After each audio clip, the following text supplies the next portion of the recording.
Mr. Chairman, you're live on YouTube. Thank you very much. We'll call this meeting of the Rules Committee, House Rules Committee to order. Pam, would you please call the roll? Representative Brown. Here. Representative Connolly. Representative Gray. Representative Greer. Representative Jennings. Representative McGuire. Representative Olson. Here. Representative Summers. Here. Representative Washut. Here. Representative Wilson. Here. Representative Yin. Here. And Representative Swanitzer. And Speaker Barlow. Present. 13 present.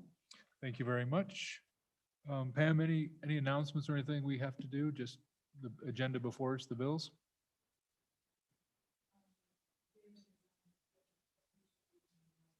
Okay. So we'll take up the reviser's bill first, and members, as you know, the reviser's bill has been out for several months. It was reviewed by Management Council, previous Management Council, and forwarded for our consideration. Starts in the House. I don't know if that's typical, but starting in the House this year. Certainly, if you have questions on the bill itself, we have 2 amendments that staff are bringing to us today. So if you have questions on the bill itself, we can ask those of what's David's last name? David, sorry, can't come up with the last name. Of our LSO attorney. If you have questions, it's basically a $ bill. There's lots of $ signs. There's a few other things, but it's really statutory references and $ signs. Most of the bill is $ signs, at least page-wise. So if you have questions, when David gets here, on the bill, and then he'll walk us through the amendments. And then we can walk through the bill if there's any. David Hopkins, there you are. Hello, Mr. Hopkins. How are you today? Very good. So this is House Bill 92. We're just going to start with that. Just for explanation, this is the same bill that you presented to Management Council. And since then, you've got a couple of amendments. So members, is there any questions on House Bill 92 as it is presented today or was briefed before you? Nope, seeing none. So, Mr. Hopkins, would you just walk us through the 2 amendments and just give us a summary of what those are, and then we'll try to dispose of those, and then we'll get to the bill. Thank you, Mr. Chairman. David Hopkinson with the Legislative Service Office. The first amendment ending in 301. This is simply a change being offered to conform Wyoming Statute 24.3205 to the actual number of notices. 24.3204 was amended by 2014 Senate File 20, which reduced the weeks that notice were required to be published from 4 to 2. So this is just conforming that to, there really are only 2 notices. And then the second amendment, 302, this change is just being offered to correct a statutory reference in 2009 Wyoming Session Law, Chapter 161, Section 2, by changing that incorrect reference from 27.3.306A1D to the correct one, 27.3.311A1D. And those are those 2 amendments. So members, any questions on either of these 2 amendments? Any questions on either of the 2 amendments? No questions? Committee, what's your pleasure? Moved by Summers, seconded by Greer. Discussion on the, okay, first let's go with any proposed amendments. Mr. Speaker, I move both the proposed amendments. Motion for both 301 and 302 amendments. Second by Representative Brown. Any discussion on the amendments? Discussion on the amendments? Question on the amendments. All those in favor of the adoption of 301 and 302 proposed amendments, please say aye. Aye. Opposed, no. Amendments are adopted. Back on the bill. Any discussion on the bill? Pam, would you please call the roll on House Bill 92? Sponsorship by rules or approval by Rules Committee. Representative Brown. Aye. Representative Connolly. Representative Gray. Representative Greer. Representative Jennings. Representative McGuire. Representative Olson. Representative Summers, Representative Washut, Aye. Representative Wilson, Aye. Representative Yin, Aye. Representative Swaniser, and Speaker Barlow. 13 do pass with amendments. Thank you, members. House Bill 92 has passed our committee. Mr. Speaker, Representative. and I don't want to present this bill. I've done it way too many times. However, Mr. Hopkinson, do you have a narrative so that whoever does present it can say that this is a conforming structure that a member of our committee could use if, when presenting it on the House floor? Please go ahead, Mr. Hopkins.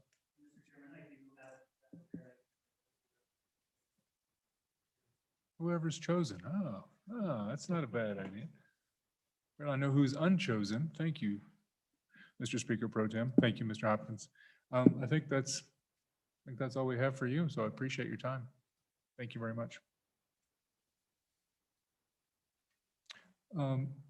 Ms. Landry, what's the next bill on our notice? I don't recall. My apologies. House Bill 123, legislator conference travel. Okay, House Bill 123, Representative Larson with a U. Representative Larson with a U. So I have Representative Zwanitzer as a co-sponsor if you want to do it. And if you don't, Representative, you are not, have no obligation. Sure, Mr. Chairman. Please proceed. And so House Bill 123, I believe, has been before the body before, but historically, the Management Council has allowed each legislator to attend 2 meetings per year. And those meetings have historically been contained to NCSL and CSG, both of which are organizations that the state of Wyoming subscribes to and pays a yearly or an annual fee. And so what I believe the bill before you is trying to do is there are other conferences. I know that the bringer of the bill is the state lead for one of them. And his desire and why I co-sponsored was to open it up to other yearly trainings. If I would just historically, I've gone to both CSG and NCSL, but I've also gone to other trainings that other states allow their legislators through reimbursement to go to, that I have found just as enlightening and integral to being a public policy maker on information that I thought was more pertinent to Wyoming and the way our laws are written and the issues before us.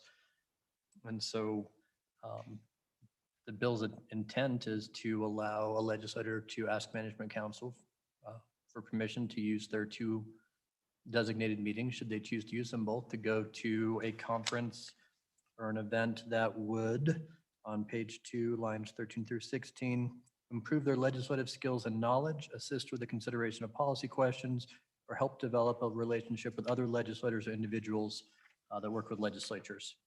And so that's the policy decision before you, is do we keep it to the 2 organizations that we pay dues to, or do we open it up to, where a legislator believes they can get the most bang for their buck, and a conference that would help them be a better legislator on policy issues that are pertinent to them. I do understand the pushback historically has been, this is taxpayer dollars, and do we want taxpayer dollars in some cases to go to ideological organizations where some members of the citizenry might agree and some might not? And I think that's a valid concern. But I would say that I do believe it's important that a legislator who's duly elected gets to attend a conference that they believe will help benefit them and their policy-making skills. Thank you very much. Representative Summers and then Representative Greer. Mr. Chairman, thank you. So, the one concern I have with this language, and unless I'm mistaken, and maybe the designated bringer of the bill can help me out on it, is this could be a conference of a major party. And so the state could actually be funding a member to go to a major political party's event. And so that's a question I would have if that's correct. And I don't know if that's good or bad, but I don't know if we've ever done that. Go ahead and get another question in, Representative Greer, and then we'll take two. Yeah, Mr. Speaker Committee, I'm not all that concerned about what folks go to. What is concerning to me is, then this puts in statute very clearly what has been a management council policy. And that's okay, except that, this says not more than 2 out-of-state or regional trips a year. And I recall, so one, not to pick on Representative Brown, but Representative Brown attended a conference, and I can't remember what it was on, came back. I mean, it was very much on point for the time, came back, provided a report that was shared with the whole legislature. And so we do that, then we're handcuffed. I just want to make sure we're not handcuffed to be able to allow that to occur, because I don't take any legislative trips. I don't have time to do it. But there are other legislators that do. And Representative Burkhart, my vice chair on minerals, goes to a lot of meetings for us, and there's a lot of good information. He brings it back and shares it. So I don't want to lose that flexibility.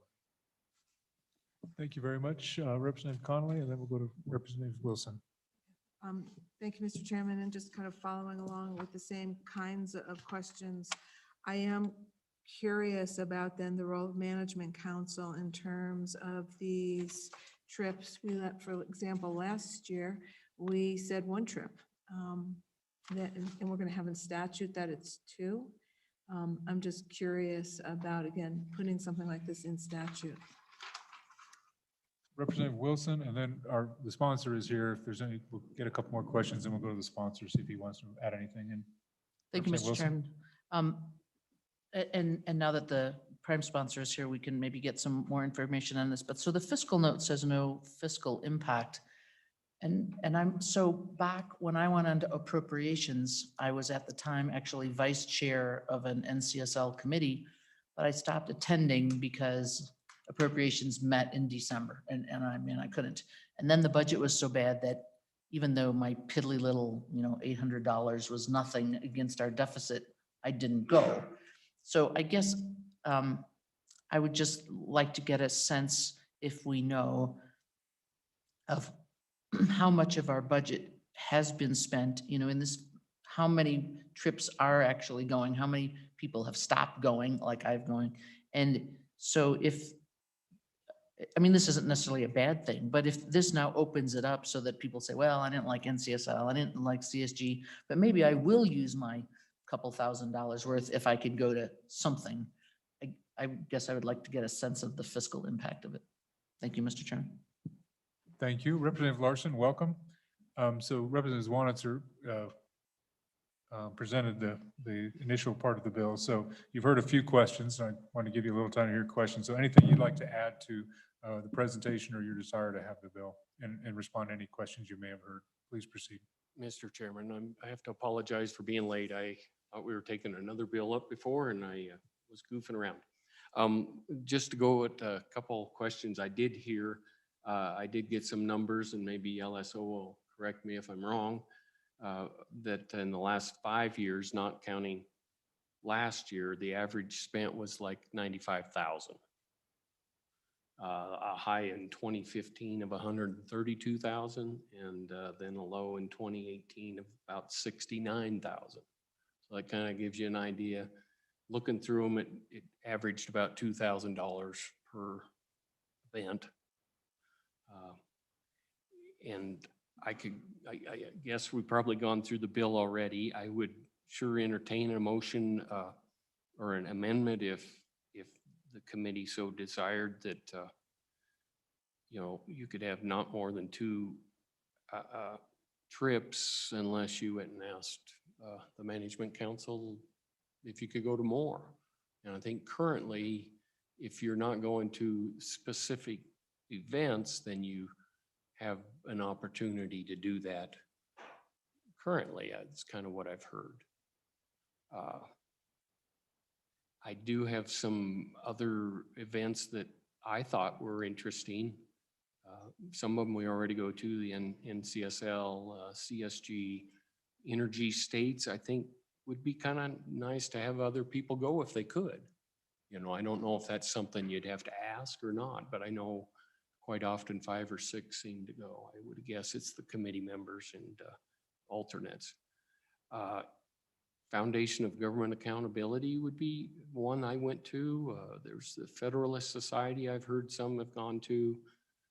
Pro-Family Legislators Network Conference. I know a lot of these are in more toward the way I think, but I'm sure there's others that the other side could go to.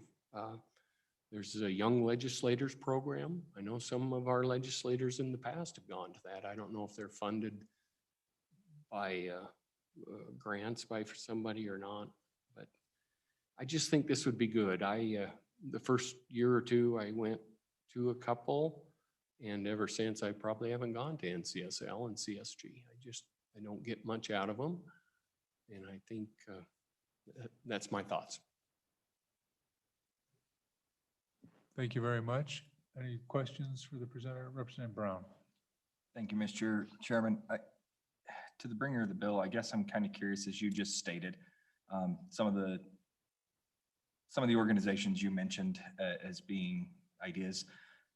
How do you feel if these same exact monies would be used to go towards something that you adamantly oppose? And I'm thinking anything along the lines of counterintuitive to some of your personal beliefs. Would you be okay with legislative money and taxpayer money going to organizations that may be holding on to a conference to, let's say, promote pro-abortion legislation, something along those lines? How would you feel about legislating that and putting that into statute that's okay? Representative Larson. Mr. Chairman, thank you. I think it'd be okay. I really do. I think your thoughts and your morals or your whatever, I guess maybe that's not the word I should have used, but your feelings on legislation, I think it's great to go to these national conventions and meet other states and see what kind of policies they're bringing that interest you. And you can bring them back to the body and see if the body likes them. And I'm gonna mention the ones that I've been to, and you probably all know I'm a state chair of ALEC, and I've gone to ALEC quite a few times, but this body passed 2 bills that came from their policies. You know, I think probably the other organizations would bring ideas that others could surround on. I really do. Thank you. Further questions, Representative Conley? Thank you. One more question. Could you talk a little bit about Section B of the bill? Who gets to decide? It sounds like the legislator, and honestly, I can't imagine who else it would be. But there doesn't seem to be any oversight. So right now, we have a very small group of conferences, CSG and CSL, Energy Council. Other than that, the request needs to go to Management Council, who then makes a decision whether or not a legislator can use their money to attend that conference. Section B basically leaves it completely open to the legislator her himself. Now, I'm not saying I want Management Council to look at 90 requests, that's for sure. But I am curious about how you think about this Section B. Representative Larson? Mr. Chairman, thank you. I think I think it's a good section. I think if it interests the legislator that's going to those, I don't know if it's management's council's decision to decide if it's good for the body. I think it's good for the legislator to just go see what are other states doing and meet those people, and maybe you can make contact during legislative sessions and they're having them and get ideas of what bills they're bringing. I think B's great. Thank you. Representative Summers. Mr. Speaker, thank you. And I'll bring up the same question I did before, but you weren't here. And so when I look at B, I don't see, it looks to me like the state could fund a legislator going to a major party event. In other words, we could fund, whether it's a Republican conference or a Democrat conference or a Libertarian conference, and typically we don't use state money to fund people to go to completely partisan events. I mean, they have legislative trainings and within party organizations. So is that your intent, to allow somebody to go to a party or organization with state money? Representative Larson. I'm not sure if I get, Mr. Chairman, I'm not sure if I get the question. If it's just a Republican convention for like an election, I don't think that's a place that we should be spending money on. But if it's actually a conference of legislators to talk about policy, I think that is something I think we should be able to. Thank you, Representative Olson. Yeah, thank you, Mr. Chairman. So, excuse me. So following up on Representative Connolly's question for subsection B, but I'll broaden it to A, the question of, who decides? And the way that I read this bill, and correct me if I'm wrong, it's actually the Legislative Service Office. So it says that if the Legislative Service Office has appropriated funds, that's page 1, et cetera. Page 2, top the line, the Legislative Service Office shall reimburse. And then it goes on to explain what for. And the only delegation of authority to our management council is the May authority to establish policies to govern the calculation of the fee. But so that's my question to the bringer of the bill. The way I read it is is to determine the qualifications, whether they are reimbursable, but for the calculation of fees, falls on the Legislative Service Office to make that choice. And I'm not sure that that'd be a fair place to put our service office in, where the staff would have to determine, does this request meet subsection B? Does it meet subsection A? And probably out of an abundance of caution, because it's a shall, I can see our office just issuing reimbursements. And then the example we just had about a major or minor or third party, political party, it's not prohibited in the bill. So I could see our LSO issuing the checks because they're required to. So I don't know if that was the intent, but it doesn't seem like there is because the whole idea of the management council is this nonpartisan third party arbitrator, but I think this is resting in LSO's authority. And I'm not sure that was the intent. Representative Larson. Mr. Chairman, I don't know how to, I guess I wouldn't know how to amend it, but maybe, I don't know what else you could do than actually state what events that people could go to. Maybe that's the way I should put it. I don't know. If that might be the policy that the management council has to do. I don't know. But we need to amend this probably. Representative Representative Zwanitzer. Yep. Thank Okay, you, Mr. Chairman. Representative Zwanitzer. Wouldn't it be correct that, I'm setting up a question softball here, that LSO does keep a record of what meetings are attended, how much is spent, and that is all public information? And so if somebody were to, say, exceed the reasonable amount, assuming that the management council didn't set what a reasonable amount was, there would at least be public scrutiny on that duly elected official with the press and maybe their home community, et cetera. Would that be accurate, Representative Larson? Representative Larson. We do have the LSO director here, so you can maybe Mr. flesh some of that. Chairman. Representative Larson. Representative Zwanitzer, that pretty much was a ball I should be able to hit, but I think you are correct. In elections, I think your constituents would definitely see that where you went. I would hope that would be, it's got to be public information. And I don't know if that's something that needs to be stipulated, that it's easier to find. Maybe even on the LSO webpage. Okay, thank you. Representative Brown. Thank you, Mr. Chairman. Representative Larson, can you explain why there is no appropriation tied to this? It would seem to me that if we're going to put this in and we're going to have this as policy and moving this forward, that we would probably want to have an appropriation tied to it to get these programs up and running. Representative Larson. Mr. Chairman, I didn't put a fund in there. I'm guessing there is still a fund in what we have now. I don't know, maybe I can be told different by this committee or LSO. I don't remember from the last budget. I couldn't tell you. And Representative Greer. I think I can help answer that, Mr. Speaker, is just simply in our feed bill. We budget and it's based upon a rolling average that we look at and with a little cushion and so we're already budgeted for 2 meetings based upon a certain percentage that we've looked at. So I don't think a need for an additional appropriations there. Representative Brown. Follow up, Mr. Chairman.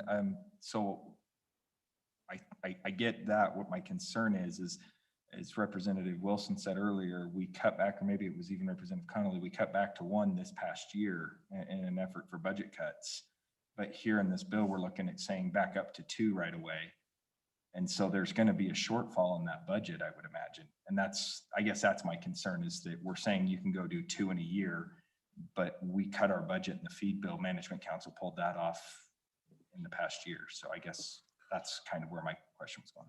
Representative Greer, then I think let's let maybe the director respond to some of this Yeah, as well. So Representative Greer. Yeah, I would just, with that, it was with the pandemic, it was an easy place to look at because there wasn't going to be much trouble. But I do believe, I'm struggling with this not leaving with the discretion of Management Council for various reasons. But nonetheless, I still think it's good policy that legislators travel and meet with other legislators and have the opportunity. It's just some of us just don't have time to do it as part of the problem. Does any member have any other questions for Representative Larson? For Representative Larson? All right, thank you, Representative Larson. You don't have to go anywhere, but Director Obrick, would you maybe just give us any fleshing out that you could from current practice, current budget, and kind of where we stand with that, and maybe take a few questions. Director Obrick. Mr. Chairman, thank you, Matt Obrecht, LSO Director. So first, it's clear now what meetings get reimbursed for. It's spelled out in Management Council policy. So this would open up a larger universe of those conferences that would be reimbursed. To Representative Connolly's point, you're right. We, as part of the legislative budget reductions, reduced out-of-state travel in half for this biennium. But, so, that would work in a normal time to 1 legislator on the rolling average that Representative Greer, but nobody traveled anywhere last year. So this would go into effect for the 2nd year of the biennium. I would think that we'd have more than enough money budgeted without an additional appropriation in this bill to meet this. Mr. Chairman, what I think LSO's duty on this would be mainly, and I think what the bill refers, is to make sure that the expenses that are submitted are those that can be reimbursed. We don't reimburse for alcohol.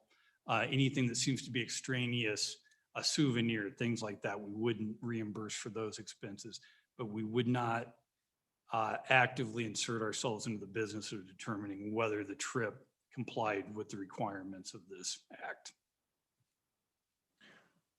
Questions? Director, anything further? Okay, Representative Larson, Summers. So, Mr. Chairman, thank you. And a question for you, Matt, back on my dead horse I'm beating. So is it okay for us to fund an individual to go to a meeting of a political party?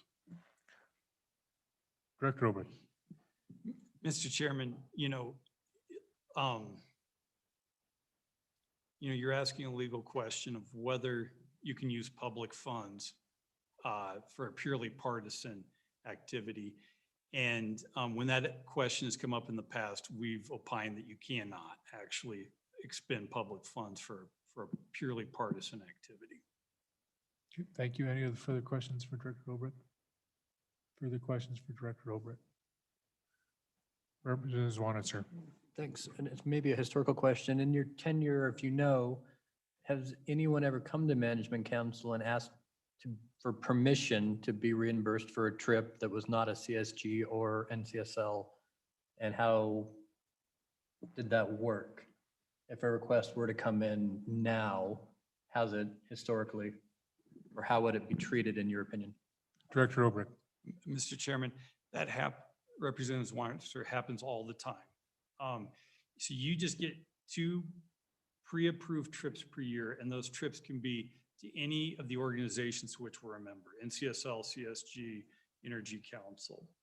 But if you want to travel to another organization that's out that, you simply request management council approval to do so.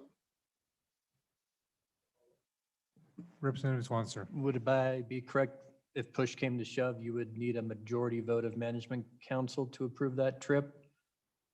Solely, it would be a majority vote of the current management council membership? Yep, Mr. Chairman, that's right. Representative Director, thank you. So the answer was aye. Any further questions for the director? Further questions for director? So director, I want to be clear. So first of all, currently there is no budget amount per legislator. So the funds are first come, first serve, no limit. Is that correct, director? Mr. Chairman, that is correct. Within certain parameters, everyone, there's usually a set number of these trips per year, whether it's NCSL or CSG. So everyone has roughly the same travel expense to those locations. But there isn't a policy if we spend it down until it's gone. And then there would be no more trips authorized unless management council wanted to use its flex authority in other areas of the budget. So just to affirm, there is no limit per legislator by current management call policy, and it's first come, first served. That's correct. Thank you very much. Further discussion, members, anything further for the director? Further for the director? Anybody in the public wish to comment on this bill, provide testimony on this bill? Testimony on this bill? Representative Larson, if you'd like to wrap up anything you'd like to finish, and then the committee will take up the bill.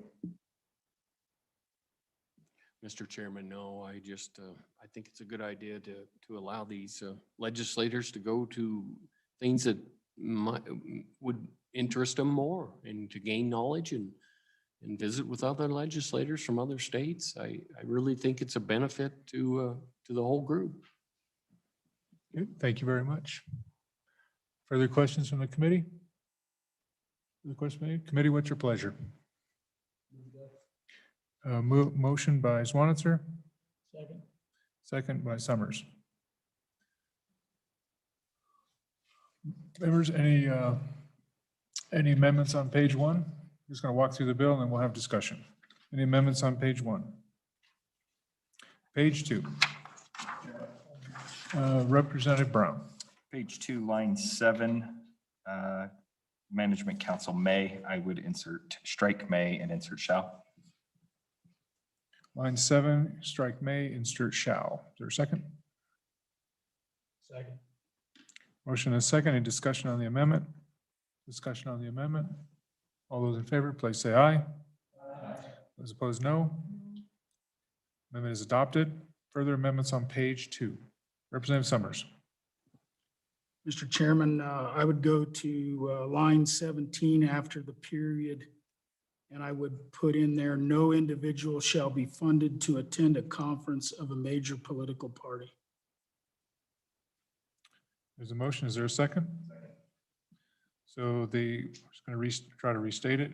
No individual and Shall be funded to attend a conference of a major political party. can we use the word reimbursed since that's in section A?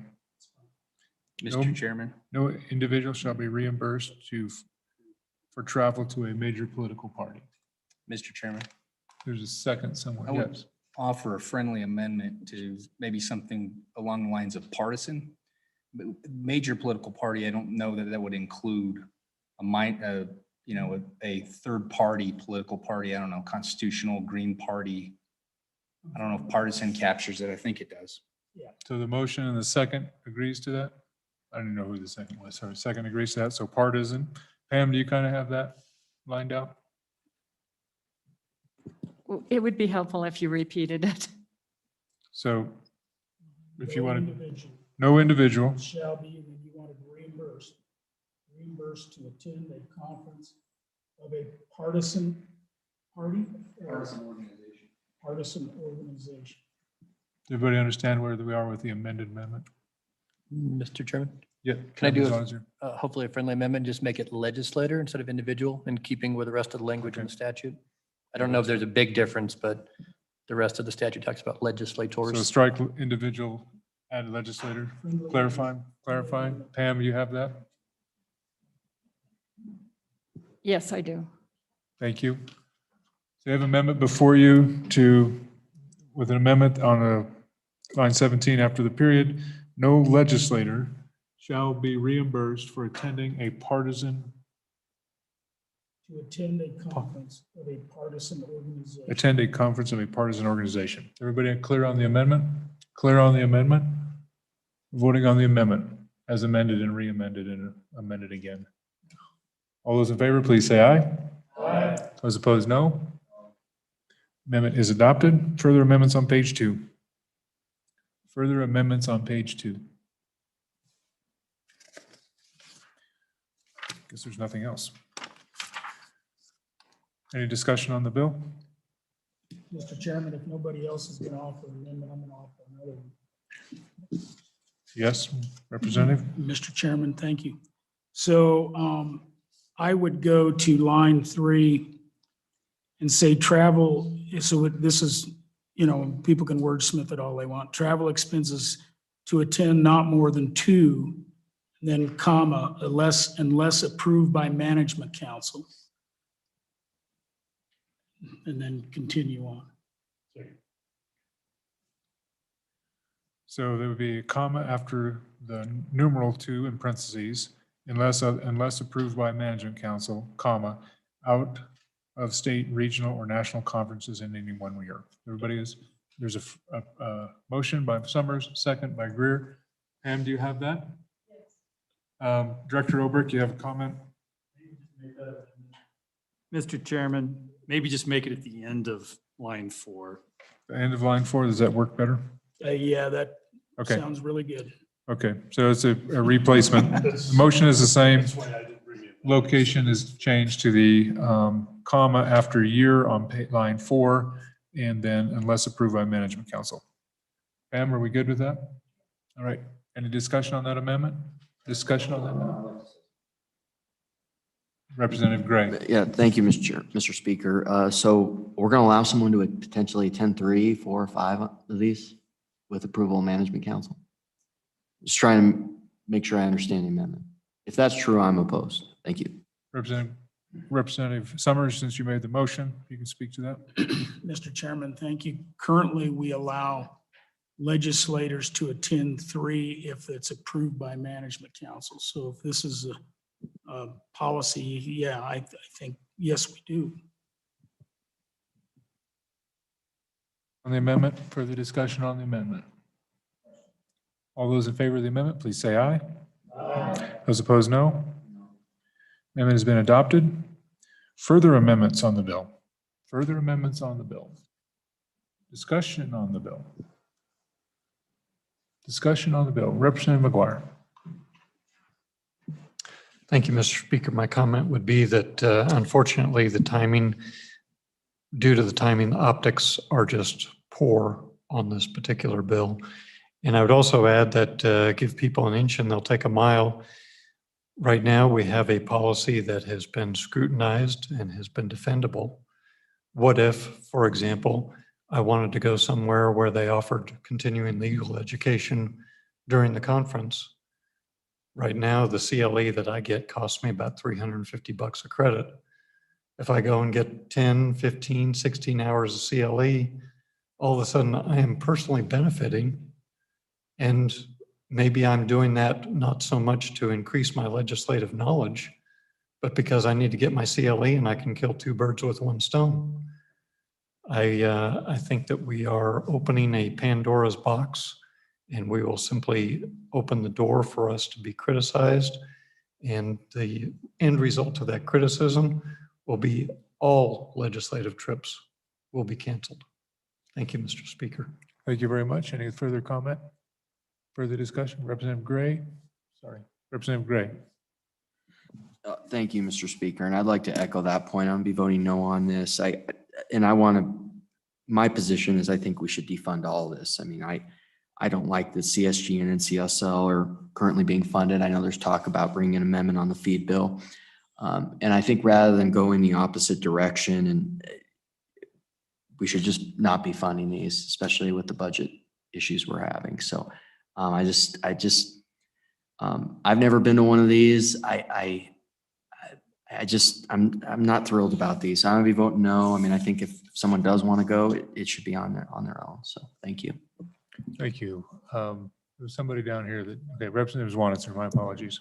Thanks, Mr. Chairman. A couple things. So the last however many NCSL or CSG meetings I go to, every seminar that counts for CLE, they put it right there in big letters, CLE credit available if you come to this seminar. So that's already happening at the two organizations. They promote, you can come get your CLE credits, and I guess that's up to each individual legislator. Why I like this bill, and it's probably very personal to me. I've gone to a lot of conferences. I've been here a long time. I'll be honest, I don't get anything good out of NCSL anymore. I just don't. It's mostly for big states. I've gotten some of my best stuff. I've never brought a bill, but going to a conference like ALEC, it tends to be more rural states, legislators that I agree with. I'm appreciative it's not social issues, but there is a body of LGBT elected officials throughout the country that have 2 yearly conferences that are to increase your skills and your knowledge and to be able to, have people who might be a little more representative of your ideology and what you face as a legislator. Those people get me and get what I have to go through sometimes. And so being able to not have to go to management council and say, hey, you all have different partisan and ideological beings, especially if we have something that I believe the other body is trying to do where you need a majority of both sides. I just think this is cleaner actually than the current policy if I were to request travel to any type of organization. And most of these are nonpartisan at all. They claim under their IRS status, they're allowed to either political party. I think I'm the only Republican that was endorsed by said Victory Fund group. So I show up and I'm either loved or hated. But I just think it would be really nice for me not have to go ask management council and have people's ideology saying, yeah, we think that's good and we think that's bad. I'm duly elected. I run on, I take an oath to my fiduciary responsibility to learn stuff and bring that back to Wyoming and make friends with other legislators to have those contacts. And I would appreciate the opportunity to be allowed to, legislate and as I see fit and go to the conferences that I think are most relevant to me in building my knowledge. Thank you. Thank you very much. Anyone? Yeah, Representative Washut. Thank you, Mr. Chairman. I don't have a strong feeling one way or the other on the bill. I'm going to be an aye vote today because I'd like to take it before the membership on the floor. I think they deserve a chance to voice their position on this. I just don't see any reason why we shouldn't advance it to the floor. Further discussion from the committee. Further discussion from the committee. Further discussion. So I'm just going to say one thing, I guess, and when I asked Director Obrick this, what has bothered me the most about management council out-of-state travel is first come, first serve, no limit. That's always been my concern, is wherever you are in the cycle, it's first come, first serve, no limit. That would seem to me to fall back on management council under this, even under this statute. So I think we can take the principles of this proposed bill and have some other discussions about limited resources or no resources, if you want to go that far, and say, we can deal with that. So I don't know that you need a statute to do it. And to our good colleague, Representative Zwanitzer's point, I think we can just establish here's your $2,000 travel budget for a year, and you use it for some kind of legislative conference that you think will be beneficial to you as far as a reimbursement, and go from there. I've been to 5 conferences that were legislative and paid every dime of it myself. And that's DC, that's DC twice actually, Gettysburg once. I mean, expensive trips, but I paid for it myself because it was something I wanted to be part of, and it wasn't eligible for reimbursement. It would be under this, potentially, up to a limit. Because a couple of those trips could be fairly expensive, just depending on when you're traveling. So I throw that out there. I'm going to vote no on the bill, but I believe in the concept, and I'm willing to take that concept to Management Council when Management Council meets. So, any further discussion on the bill? Further discussion on the bill? Question. Pam, would you call the roll on 123? Representative Brown. No. Representative Connolly. No. Representative Gray. No. Representative Greer. Representative Jennings. Representative McGuire. Representative Olson. Representative Summers. Representative Washut. Aye. Representative Wilson. No. Representative Yin. No. Representative Swanitzer. And Mr. Speaker Barlow. No. The bill failed the do pass motion. Those voting aye were Summers, Washut, and Swanitzer. Thank you very much. Thank you, Dan. I think you've got the next bill up. Yes, Mr. Keep us Chairman. moving, please. Mr. Chairman, thank you for working that bill. I think lots of discussion there and we're getting closer.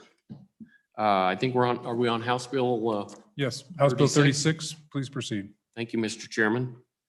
I think you all know I brought this many times. The bill that's presented right now is what came from the Senate side, I think, last year. And we got her pretty far. I'm bringing it again. I really do think I think we need to deal with this issue. I don't know if I'm going to actually go through the bill right now, but the reasons I'm bringing it, and I have brought it, is in our House Rules 2-3, it says committee memberships. Memberships on committees shall be apportioned as nearly as possible to reflect the percentage of elected memberships of the majority and minority of the House. And currently, I think you all probably realize, in the House, we have 51 and 7 and then 1 and 1. And those percentages are 85% and 12%.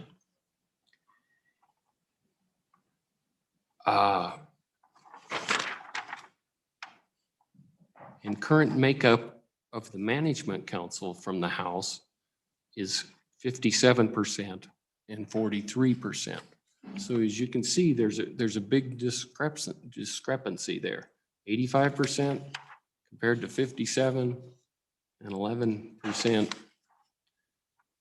compared to 43%. So that's my main reason to bring the bill is we do have rules out there, and I think they were there to reflect. The committee should reflect what the body is, and I can go through the bill if you want and explain it a little bit more.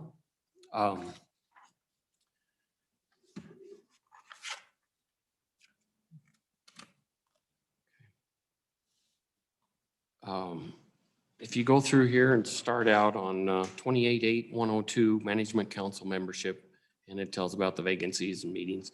This part has the activities the office shall be directed by a Management Council, and then it starts stating what the memberships are.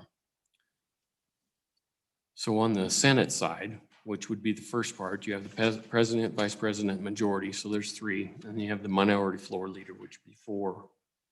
And then the Senate currently, without this bill, would pick 1 from both parties. So that would get you to 6. And then it explains how the House does ours, and it's pretty much the same. With the amendment that's there, the Senate is going to, the 2 that they have an option on that used to be 1 from each party, and they were selected at caucus, their body will select that from the whole. So at that time, they can decide what they want to do. That's their choice. On our side, we'd still have the same. We'd pick one from each caucus. And then you get to the 13th member, which is, I think everyone knows, the 12 members at that point choose from the side that the chairman is not. And I think currently the Senate is the chair. So the House got to pick their extra one. And currently in the statute, that would be from the other party of the chairman. With this bill, that would not occur unless the minority party has at least 30%, which I think is fair. Because even at that rate, if they had just 2 members, their percentage compared to the body is still higher than it should be by our rules, our House rules. So I don't know if that explains it enough, but that's what I got. Thank you very much. Any members have any questions for Representative Larson? Representative Gray. Mr. Speaker, thank you. Representative Larson, so bottom line on this bill is our current makeup, it would be one less member from the minority party, right, until they attain 30% of the body. Just want to make sure Representative Larson. Mr. Chairman, I do not think that's probably correct. If the Senate stayed the way they are currently, that would be correct. But the Senate could choose different.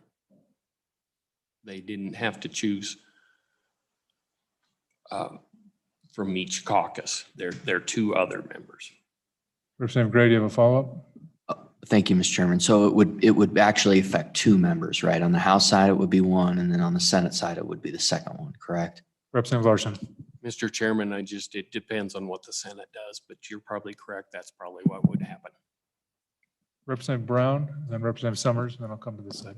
Thank you, Mr. Representative Chairman. Brown. Representative Larson, as I look at the effective date on this, and then I think about what's going on, if we were to pass this, ultimately the Senate would then need to reselect their membership of Management Council on July 1st. Is that correct? Representative Larson. Mr. Chairman, I think with the effective date set the way it is, I would guess that would be the case. Representative Summers. Mr. Chairman, thank you. And I read this a month ago and I understood everything, and now it's late and I don't. So forgive me. So if on the House side, everything would be the same except on the year that it would be our extra member, and then that's when these provisions kick in. Am I accurate on that? Representative Larson. Mr. Chairman, that's the way I read it, yes. Thank you. Anyone on this side? Representative Yin. Thank you, Mr. Chairman. I'm Representative Larson, so I'm trying to do the math and to figure out what's the maximum number of members a single party could have. I think it's 10 from one party and 3 from the other is the actual maximum amount. Is that correct, or is my math incorrect? Thank you, Mr. Chairman. Thank you. Representative Larson. I think you're probably, Mr. Chairman, thank you. Please. I think you are probably correct. Because the Senate could say that they do not have any minority party on it. Oh, well, no, they would have one. I'm sorry. They would have the minority floor leader on the Senate side for sure. Further questions on this side? Representative Summers. Mr. Chairman, and I know this is an issue that you brought up, and maybe it's for Matt as much as it is for you. But this doesn't say major political party, so now we have a third party. How would a third party person play into the scheme of this? And do they have a right now to sit on Management Council as a member of minority party? So, I mean, I'm a little bit, if we're going to open this bugger up, I'm kind of wondering how we handle the other parties that exist out there. Representative Larson, if you'd like to, you can respond. And if you'd like to punt, we'll go to the director here at the appropriate time. Representative Larson. Mr. Chairman, thank you. Currently, with the setup, with just one member of the independent party, I guess I'm going to say, and one of the libertarian. Obviously, their percentages are so low, they wouldn't entitle a person. I mean, with our rules that we have, you know, on how committees should be apportioned. And I don't know how we would deal with that part if, I can't imagine, but I think we're very quiet. Nope, that's fine. Thank you. Any other member question on the bill? And then we'll go to Director Obrecht if he wants to respond. He has a response, chooses to respond. Further questions? Representative Larson? And Director, we'll go to you now. And if you don't want to respond to that, I can respond to it because we've had this conversation. So Director Obrecht. Mr. Chairman, I think the statute does provide for members of the non-major parties to potentially be elected to management council. Either the 13th member elected by all of management council, that the provision there is that that member just cannot be from the same party as the chairman. And same with the members selected at large by the bodies. They simply cannot be, one of them can't be from the same political party as the presiding officer. Thank you. Representative Connolly. Thank you, Mr. Chairman. And Director Oberg, though, going to the language in the bill, the suggested new language in the bill, which adds to that provision where a member at large shall not be from the same party of the chairman. That right there would be any member who is not the same party as the chair. So that would include everyone. But when you add in the new clause, if the membership of a minority party is greater than 30%, how does that play in then with the provision before it? It would seem to me that there could be kind of great confusion if we start having more members of a Libertarian Party or a Democratic Socialist Party. Do we add those all together? Director Obrecht. Well, Mr. Chairman, and Representative Connolly, good question. I think the language as proposed, if the membership of a minority party, so of a singular minority party, is not greater than 30%. So I don't think that under the rules of statutory construction, you'd add all the membership of all the potential minority parties to come up with that number. So it would have to be just the membership of a single minority party, or it could be more than one minority party that make up more than 30% of the House of which the chairman is not a member. And that's when the at-large member would be selected from a different party. And Director Obrecht, would you speak to the unaffiliated member? Because they are actually not part of a party. Mr. Chairman, since as the language is currently in statute, since they're not a member of the same political party as the chairman or the presiding officers, they could still be appointed to management council. Thank you. Any other questions for Director Obrecht? Representative Summers. Mr. Chairman, thank you. And, you know, and I, as I think through this, you know, Matt, and my question to you is, if you wanted to do something inclusive of those other members, then, you know, how would you do that? And maybe that's not a fair question. So if all other membership of the body is greater than 30% of the membership of the House, you know, how could you recognize that other group that exists? Mr. Chairman, please. Representative Summers, I think you're on the right track. I think that an amendment like that would be that if the membership of all of the members of the House that are not of the same political party as the chairman is greater than 30% of the total membership. Any other questions for the director? Further questions for the director? Did you want to weigh in on anything that was said, Representative Larson? Okay.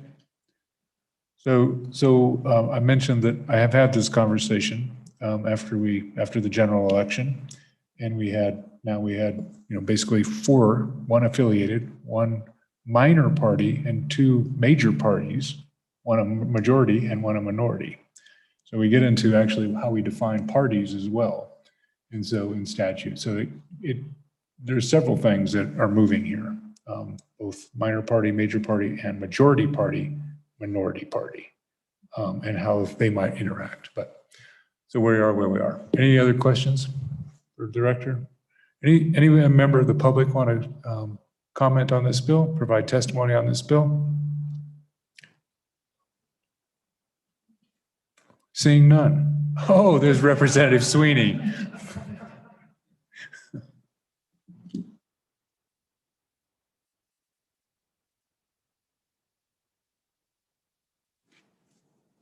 Thank you, Mr. Chairman.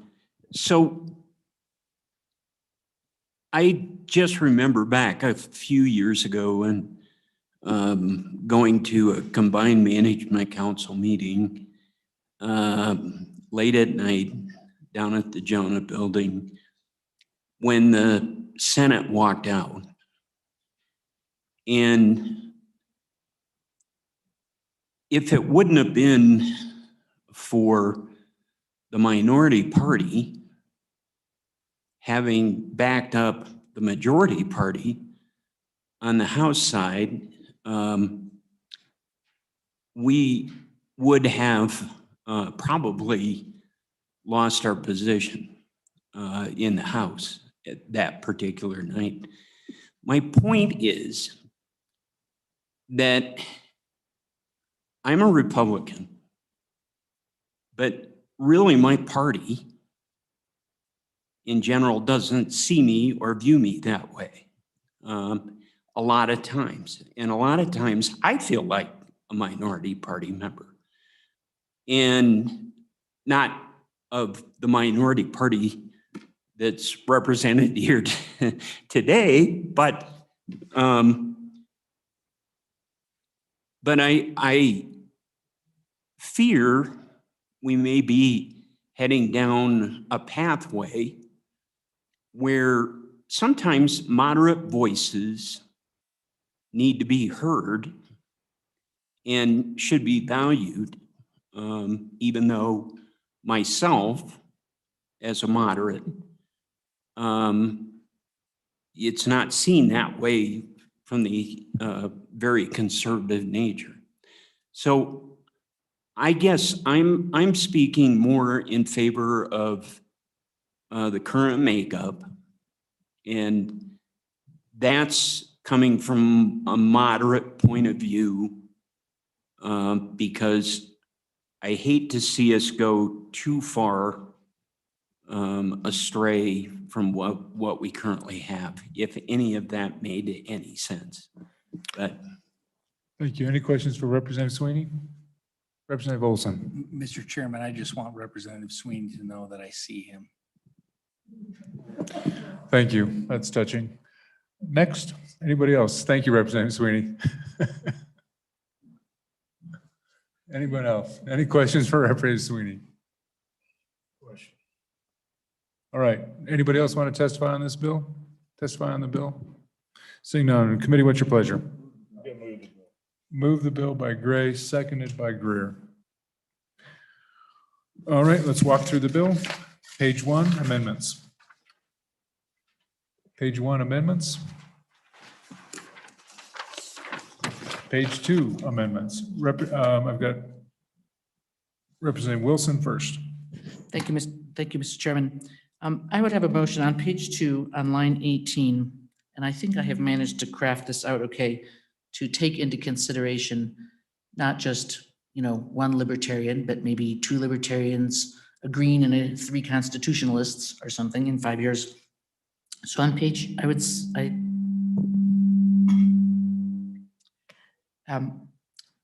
after the word membership of, delete the new language, insert let me just reread it so that you can see what I would want to say. If the membership of the majority party is less than 70% of the membership of the House. So in other words, I've flipped it on its head so that rather than saying that the membership of a minority party has to be greater than 30%, I've just turned the majority party to be less than 70%, thus solving the problem of a minority party or two minority parties or two minority parties and an independent. I think there's a second here. A discussion on the amendment. Representative Summers. Mr. Chairman, I like where you're going. I'm just not sure you're there because it's based upon the party of the chairman of management council. And so does your language account for that? Because it has to be 70% of the, repeat it so maybe I can.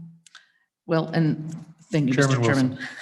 I think I have, although I've always been, for all the years that I've heard this bill, I'm always sitting there drawing pictures. So I wrote, if the membership, I'll back way up to line 16. This additional member at large shall not be from the same party as the chairman of the management council if the membership of the majority party is less than 70%. And as I say, I just flipped it because I assume then the majority party is, then all of the minorities together are 30%. It seems to me that it's the same thing. I don't think it conflicts, but I'm certainly open to discussion. Representative Wilson. Representative Summers, thank you. So, Mr. Chairman, thank you. There is the possibility, it seems remote in Wyoming, but there's a possibility you could have a Democrat that's the president of the Senate and a Republican or whatever that's Speaker of the House. And so it's not about who's majority party, it's about who is not chair, who is chairman of management council, because that switches. And so I think you have to tie your language to the who is chairman of the management council. So you got the right, you're going the right direction. You just got, instead of major political party, you need to say the party that is the chairman of, that has the chair of management council. And we may end up needing Matt to wordsmith. So we're on the amendment. We're on the amendment. Representative Wanitzer. Just a question. I don't see anywhere that it's, I mean, it always has been since I've been here, but there's no requirement that the Speaker of the House, the President of the Senate be the chairman of management council. I don't even know how the chairman is selected. Do you guys take a vote? I mean, you could elect a Democrat member of management council to be the chairman, correct? And get a member from the other party and the other chamber on there? So thank you. And so go back up to line 4. And I know this because our good Speaker Pro Tem is aware of it. That if you look at the membership, it's Speaker, Speaker Pro Tem, Majority, Minority, or their respective designees of the House. You don't even have to designate someone from your own party, potentially. I just throw that out because Representative Greer has been trying to get off a management council for 4 years. He hasn't done it yet. So anyway, there is a designee process within current statute. So keep that in mind as you think on this bill. So we're still on the amendment, still on the amendment. Further discussion on the amendment. All those in favor, Representative Gray. Thank you, Mr. Speaker. I just want to make sure, does everybody feel this works? Because I think it works. But I just want to pose it out there, like, is everyone 100% sure? Because before we vote, I want to be 100% sure. Is anybody ever 100% sure except when they say aye or no? Representative Larson, do you want to weigh in? Go ahead. Mr. Chairman, I'm sorry to interrupt. I just would like, I don't know, I hope this doesn't offend you people, that I'm not sure what how much you crossed out. Did you go all the way, the whole sentence that's new? Or just to after 30%? Chairman Wilson, just clarify your amendment, please. Mr. Chairman, thank you. I'll just read from the beginning of line 18. Management Council, if the membership of the majority party is less than 70%, and then it goes back to the original. So there was no strike at the end of the line, is my understanding. No language removed. Further discussion by the committee on the amendment. On the amendment. We're voting on the amendment. All those in favor say aye. Aye. All those opposed? No. We're not sure. Amendment fails. Anything further on page 2? Committee? Mr. Chairman, also. Representative Summers. Mr. Chairman, just to make it more confusing on the same line, line 18, after the word if, I would strike the membership of a minority party is, and I would put as the chairman of the management council, all other members not of the party of management council are greater, if all other members not of the party of management council are greater than, Okay, the motion is withdrawn. Anyone else? Anyone else? The motion is denied. Stuffed at the basket. Chairman Zwanitzer has something here and then we'll come back. Thanks. Oh, Mr. I'm going to bring an amendment that's going to change the intent, but it would be on line 11 after the word selected. Selected at large. It'd be actually after the word at large, put a period and then strike shall be selected by a caucus of the two major political parties meeting separately. So it'd be everything through separately on line 13. And then I would strike all the new language on lines 18 and 20. We've never actually exceeded 30% of the minority party since we did districting in 92. But this would mirror what the Senate does. You elect 2 people at large by a majority of the vote of all members elected. In my mind, that would get to the middle moderate median point of where the body is for those 2 people and take out some of the partisan games, although they probably would both be the majority party, but hopefully they'd be agreeable-ish members of the majority party. I probably need a second before I keep going. Does everybody understand the motion? Understand the motion? Second. There's a second. There's a second by Yin. Mr. So the Chairman. motion is striking after on line 11, after putting a period after large, striking the remainder of the sentence through 13 separately, period, and then striking the new language on line 16, 18, 19, 20. Is that accurate, Chairman Zwanitzer? Shall be selected at There's a large. motion and a second. Mr. Chairman, I probably need to mirror the language by a majority vote of all members of the House, if I could add that in. And where are you putting that?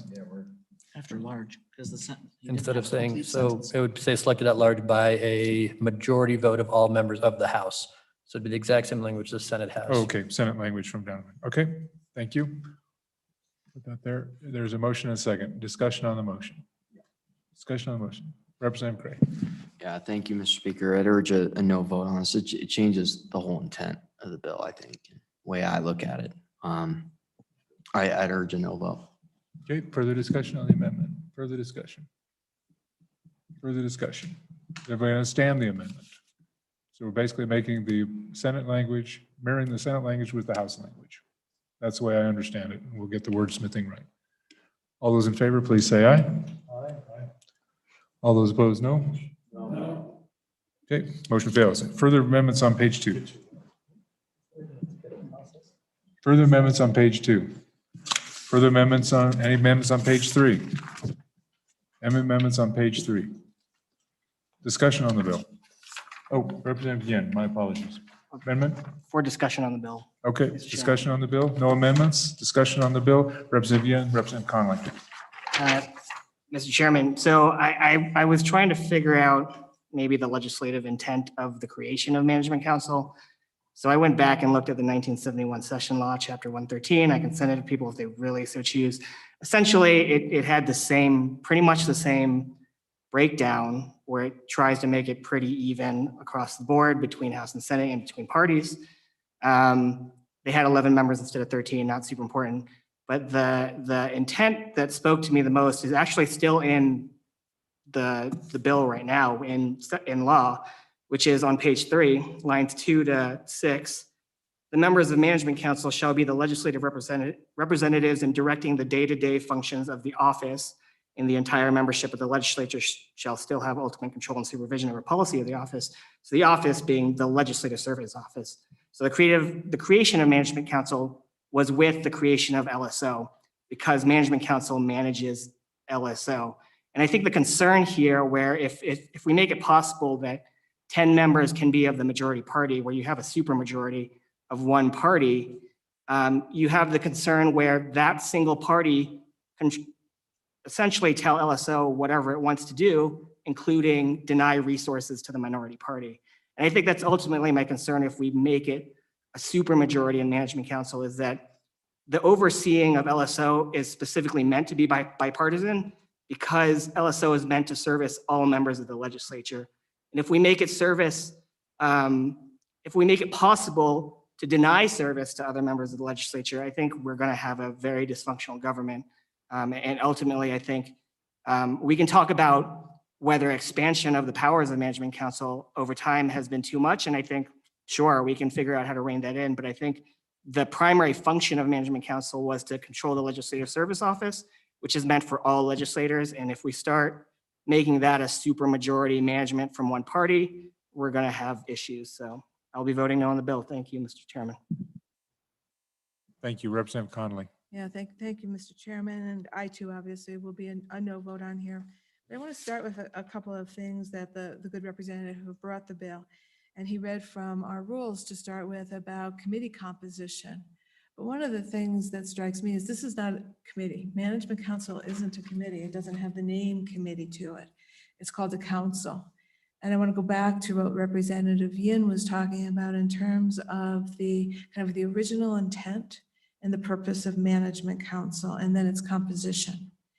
It wasn't meant to be a committee where the presiding officer, the speaker or the president just chooses who's going to be on a committee. Instead, it is this fairly convoluted kind of membership that assures that the minority has a significant say. And I think that's really important, that Management Council could have been set up by like a committee, and it wasn't. And so if we want to go back and think about why not, and honestly, have you think about why this bill has failed over and over and over again. It's because I would suggest to us, because we understand as a body on an intrinsic level that there needs to be a strong voice of the minority on Management Council, probably more than any place else, to assure the voices of the minority, not only in the legislature, but all over the state in terms of the direction of the legislature is heard. And that's how it was set up years and years ago, decades ago. And I would urge us again to reject this. It's working. It's not easy to be on Management Council. And, I think all of us could echo the good Speaker Pro Tem in thinking about a designee, because it's really hard. And so therefore, I believe that the good representative from Casper who spoke kind of accurately portrayed what happens on Management Council sometimes, where your minority party joins with the majority in this chamber in order to make a difference in terms of the relationship with the other chamber. And that too is really important. And so therefore I would ask you to vote no. Further discussion on the bill. Representative Zwanitzer. Thank you, Mr. Chairman. And I just disagree. Management Council was set up in 1974, 75, and it was the closest we've ever had to, well, I'll just tell you, it was 15 Republicans and 15 Dems in the Senate and 32 Republicans and 29 Dems in the House. And since the year Management Council was set up, it has never been that part of ideologically close. Certainly not since 1992. And the last time we updated the Management Council statutes was to add 2 members. Was that, well, it was a political issue with the state senator who actually represented the district we're sitting in, because she really, really wanted to be on Management Council and convinced her colleagues we needed another Democrat on there. So, I mean, just the history does not bear out this romanticized version. I mean, I don't like the language at all in the bill, and I don't think it's fair to the minority party, but I I do think it's not fair. I would have loved to be on management council. I don't know how tough it is because there's 52 Republicans for what, 4 seats, and there's 3 Democrats out of 7. I mean, you have a 50% chance probably of being on management council in the minority party while you're here. Not all members get to, experience what it's like to help lead the legislature because of these constraints. So I'm in favor of the bill. I don't like the 30% mark because it's an arbitrary number that we've never hit, but I guess no one likes my amendment, but I'm in favor of the bill. But I just think the world has changed since the 70s, as we all know, and it's likely to stay how it is for a while, and we need to be accepting of that fact. Thank you. Any other member for discuss the bill, discussion on the bill? Further discussion as I guess amended several times. Representative Gray. Thank you, Mr. Speaker. I'd urge an aye vote on the bill. I mean, the current management council statute is written, if the chairman were on the opposite chamber, there's not enough members in the Senate currently to match the number of minority members that are currently allocated in the statute. I mean, that's how lopsided it has gotten. And so this needs to be fixed. It failed by 1 vote in 2019.